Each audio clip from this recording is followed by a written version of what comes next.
बिस्मिल्लाहिर्रहमानिर्रहीम। नया वीलॉग है, इसे सपोर्ट कीजिएगा, चैनल को सब्सक्राइब कीजिएगा। आज तो हमने एक आपसे कहा था गुज़िश्ता वीलॉग में कि साइफ़र के बारे में बताएंगे कि इसके पीछे का राज क्या है। गुज़िश्ता हमने जो वीलॉग किया था उसमें तवील डिस्कशन कर ली थी, लेकिन ये इतना इशू उठा क्यों, दोबारा हाईलाइट क्यों हुआ, इसके पीछे ऐसी क्या राज है, क्या खिचड़ी पक रही है, इसके बारे में हमने यही कहा था कि आज की वीलॉग में बताएंगे। अब चूँकि इमरान खान साहब का हमें गुज़िश्ता रात पता चल गया था कि वो एक अहम प्रेस कॉन्फ्रेंस करने जा रहे हैं साइफ़र के हवाले से, तो हमने फिर उसकी बिना पर इसे थोड़ा स्किप किया क्योंकि इमरान खान साहब का मौक़िफ़ ले लें। आज हमें इमरान खान साहब को इस पर इसी चैनल पर लाइव करना था, पर कुछ तकनीकी वजूहात की वजह से, हमारी तरफ से नहीं, ज़मान पार्क में कुछ तकनीकी बुनियादों की वजह से, जिसकी वजह से वो लाइव नहीं हुआ, नशर नहीं हो सका, जो कि 8:30 बजे होना था।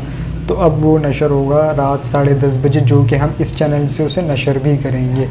आज थोड़ी सी जो ख़बरें हैं, और थोड़ी सी खबरें क्या हैं कि भिखारी आज़म और उनके बेटे को मनी लॉन्ड्रिंग केस में बाइज़्ज़त बरी कर दिया गया। भिखारी आज़म बोले तो वज़ीर आज़म शहबाज शरीफ, उन्हें और उनके बेटे को मनी लॉन्ड्रिंग के केस में बाइज़्ज़त बरी कर दिया गया। अच्छा, ये केसेस जो हैं इन पर इमरान खान साहब के दौर में 1-2 बने थे, इमरान खान साहब के दौर में बिल्कुल इन पे बने थे, लेकिन कुछ केसेस ऐसे थे जो इमरान खान साहब के दौर में नहीं बने, वो बने हैं आसिफ अली ज़रदारी के टाइम पर। आसिफ अली ज़रदारी यानी कि पीपल्स पार्टी के टेन्योर पर वो बने थे नून लीग पर करप्शन के इल्ज़ामात। खैर, अभी इन्हें बरी तो कर दिया है, और बरी तो होना था। वो बरी इसलिए होना था क्योंकि जब ये आने का मकसद क्या था, ये पीडीएम किस मकसद के लिए बनी थी? पीडीएम का मकसद सिर्फ 2 थे। पहला, इमरान खान को ठुड्डे लाइन लगाना, दूसरा अपने केसेस माफ़ कराना। पहले में तो ये कामयाब हो गए। पहले मतलब इमरान खान को ठुड्डे लाइन लगाने वाले में नहीं, अपने केसेस माफ़ कराना, उसमें ये कामयाब हो गए। इमरान खान साहब को ये ठुड्डे लाइन लगा नहीं सके, उल्टा उन्होंने, इमरान खान साहब ने इनको ठुड्डे लाइन लगा दी, और वो इनके अभी गले में आए हुए। इमरान खान साहब इनके गले में आए हुए, अब ना ये उनसे उगले जा रहे हैं ना निगले जा रहे हैं, ये हालत हो गई है इनकी। इमरान खान साहब जो प्रेस कॉन्फ्रेंस करेंगे उस पर तो हम कल अगले वीलॉग में कोई तफसील सी बात करेंगे, लेकिन अब जब इनके केसेस माफ़ हुए हैं तो केसेस माफ़ के होने की वजह क्या है? जब पीछे कोई बचा ही नहीं, तफ्तीशी अफसर, उसको अटैक हुआ मर गया, मकसूद चपड़ासी अटैक हुआ मर गया, जो गवाहान थे अटैक हुए मर गए, यानी कि सबकी एक ही पीढ़ी चलती हुई आ रही है, अटैक इंतकाल, अटैक इंतकाल। तो भाई बरी नहीं होगी तो क्या होगी? अब ये बरी ना हो तो ऐसा हो नहीं सकता। खैर, इनका एक टारगेट तो अचीव हो गया है हुकूमत में आके, लेकिन क्या मुश्किलात थम गई? बिल्कुल भी नहीं। क्यों? क्योंकि इनका टारगेट क्या था कि किसी भी तरह इमरान खान साहब को पकड़ो, दबोचो और अंदर करो। वो इनके हत्थे ही नहीं आया, अब तक इनके हत्थे नहीं चढ़े। इन्होंने ऑपरेशन कर लिया, झूठे मुकदमात बना लिए, इवन के ऑपरेशन क्या रेंजर्स के थ्रू भी उठ गए इमरान खान साहब, पर फिर भी इनके हत्थे नहीं चढ़े। तो जब हत्थे नहीं चढ़े तो अब नई नई चीज़ें आई जा रही हैं। अब जब एक लाइटर नोट बता रहा हूँ कि जन्नत मिर्ज़ा की बहन है अलिशबा हैं, और उनकी मंगनी भी टूट गई है। इससे पहले उनकी जन्नत मिर्ज़ा क्या तलाक हुआ, और अब उनकी बहन का मंगनी टूट गई है। अब ये परचम इमरान खान साहब पे डाल दें कि ये इमरान खान साहब की वजह से जन्नत मिर्ज़ा, क्योंकि टिकटॉकर है और इमरान खान साहब भी टिकटॉक पर आ गए, तो कड़ियाँ मिलती ना, टिकटॉकर, तो टिकटॉकर की वजह से ये कड़ी मिलते मिलते इसी की वजह से कि इमरान खान साहब इनकी फ़ैन फॉलोइंग खा गया, और इनकी वजह से इनके शोहरों ने उनको छोड़ दिया। क्यों छोड़ा? क्योंकि ज़ाहिर है आपकी फ़ैन फॉलोइंग गिरी तो रेवेन्यू गिरा। तो खैर, ये तो एक लाइटर नोट था। आ जाएँ जी, आज इलेक्शन कमीशन में फवाद चौधरी साहब की हाज़िरी थी, और वहाँ पर उन्होंने माफ़ी भी मांगी, लेकिन कुछ दिलचस्प चीज़ क्या है वो थोड़ा सा आपके साथ शेयर करते हैं कि क्या था। तो इन्हें इलेक्शन कमीशन केस में फवाद चौधरी ने माफ़ी मांग ली। मेरी पार्टी ने जो हिदायत दी मैंने वही कहा। चीफ़ इलेक्शन कमिश्नर गुस्से में बोले, आपको इमरान खान किसी को कत्ल करने का कहें तो क्या कर देंगे? फवाद चौधरी ने कहा, मैं बिल्कुल ऐसा नहीं करूँगा। फिर चीफ़ ने कहा, आपने जलसे में मुझे धमकी दी, फिर मेरी अहलिया का मीडिया ट्रायल किया, मैंने ये सब कुछ बर्दाश्त किया। फवाद चौधरी ने कहा, मैं इस पर माफ़ी चाहता हूँ। चीफ़ इलेक्शन कमिश्नर ने कहा, आप इस पर अपना तहरीरी माफ़ीनामा जमा करवा दें। आपके माफ़ीनामे पर तमाम मेंबरान गौर करेंगे। केस की समाअत 1 अगस्त तक मुलतवी। तो इन्होंने भी मलबा डाल दिया इमरान खान साहब पे, जबकि गुज़िश्ता कोई 2-3 रोज़ पीछे आ जाएं तो उसमें ये मौसूफ़ ये फ़वाद चौधरी साहब इमरान खान साहब से मुख्तलिफ़ ज़राए के हवाले से, यानी कि डायरेक्ट इमरान खान साहब ने मुख्तलिफ़ मेंबरान के हवाले से उनके थ्रू पैगामात भिजवा रहे थे पार्टी में वापसी आने के लिए। लेकिन इमरान खान साहब क्लोज़ द डोर कर चुके हैं। और क्लोज़ द डोर क्या किया, उन्होंने कहा भी था कि फ़वाद चौधरी ने पार्टी के लिए बहुत मेहनत की, लेकिन उनको ये रंग नहीं पता था। अब इन्होंने ये रंग देख लिया है। अब जब ये चीज़ें चल रही हैं तो अब इन्होंने नया रंग देख लिया कि ये तो डबल विकेट खेल लें, इधर भी खेल लें इधर भी खेल लें। तो अब इनके साथ क्या होगा, वो तो इमरान खान साहब ही तय करेंगे कि इनको पार्टी में लेना है या नहीं लेना।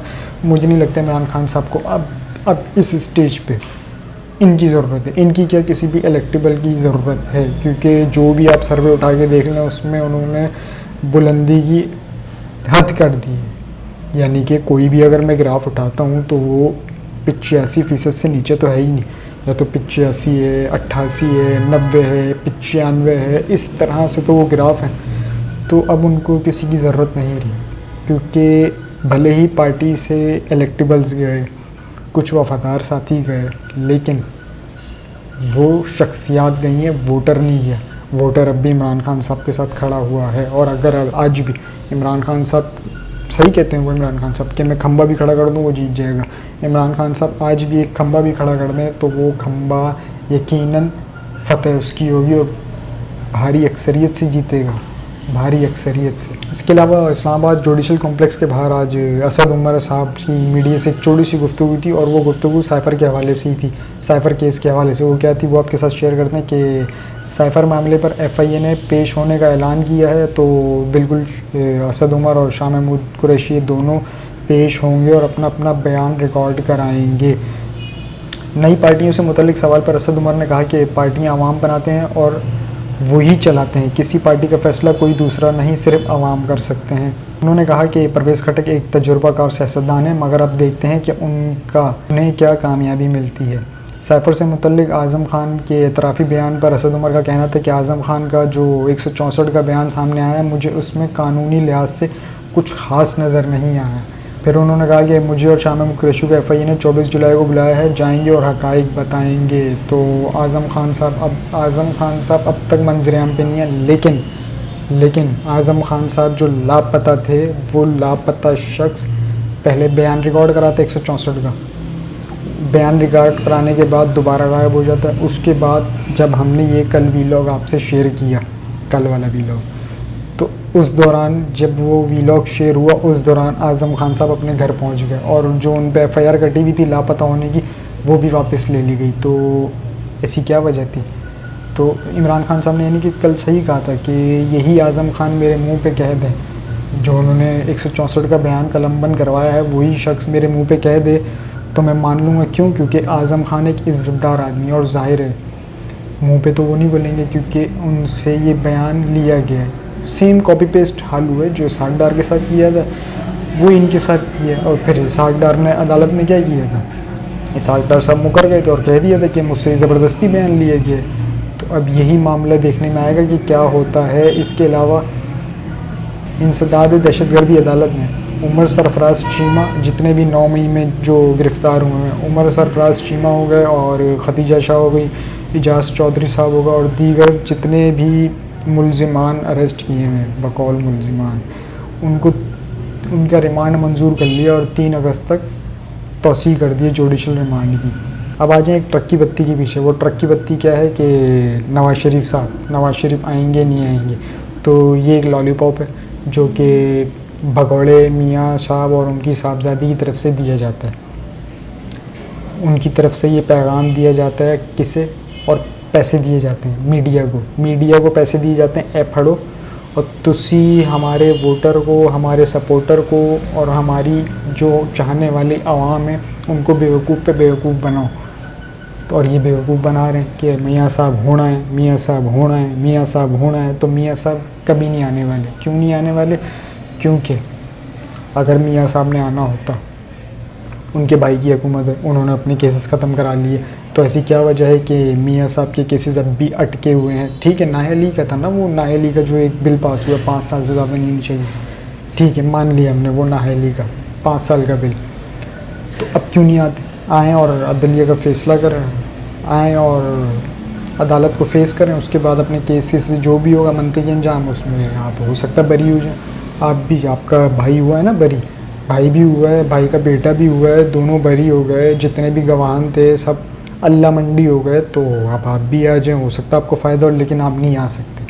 आप क्यों नहीं आ सकते? क्योंकि आपका भाई नहीं चाहता आप आए।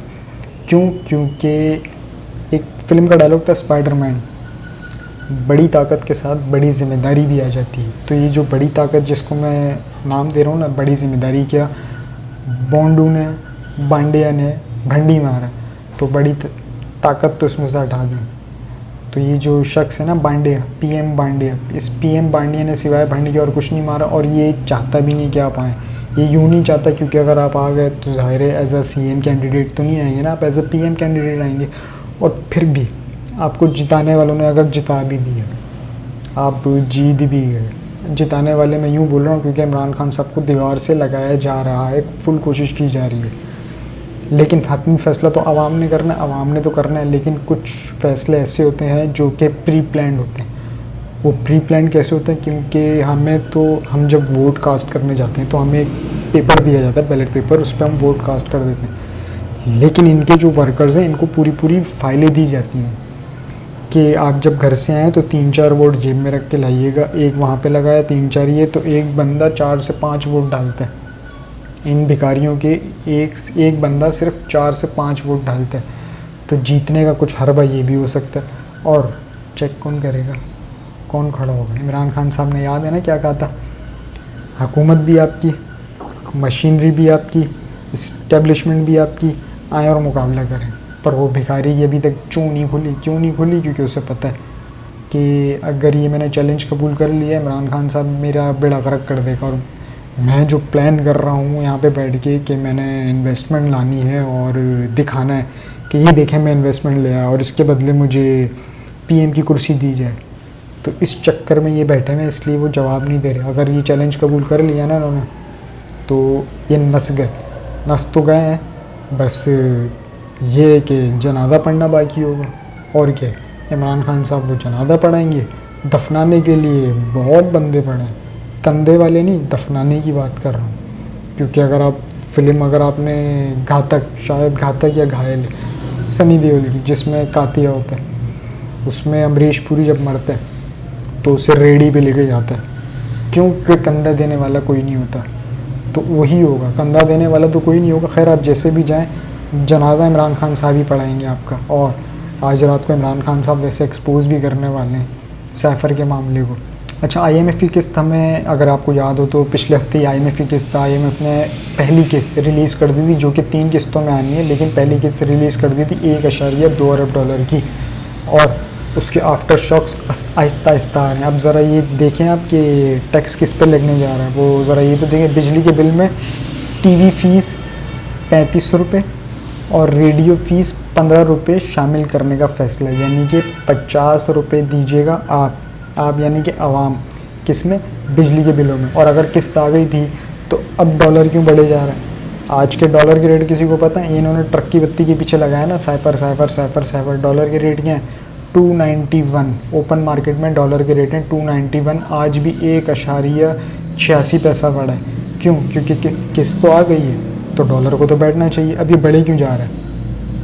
करप्शन है। बढ़ा इसलिए जा रहा है क्योंकि करप्शन है।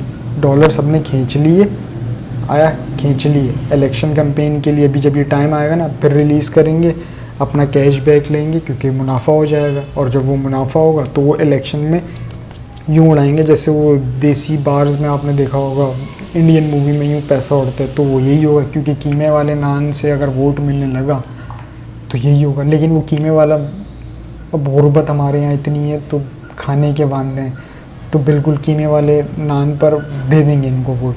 लेकिन मैं तो यही कहूँगा, शेख रशीद ने बिल्कुल सही कहा था कि माल इनका खाओ, वोट इमरान खान को दो। ये तो मैं उनकी एक बात कोट कर रहा हूँ, पर वोट आप उसको दीजिएगा जो आपको लगता है कि बिल्कुल सही है, आपको लगता है कि ये मुस्तकबिल बदल देगा, आपको लगता है कि ये आपके मुस्तकबिल के लिए, आपके बच्चों के लिए कुछ करके जाएगा, तो वोट उसी को दीजिएगा।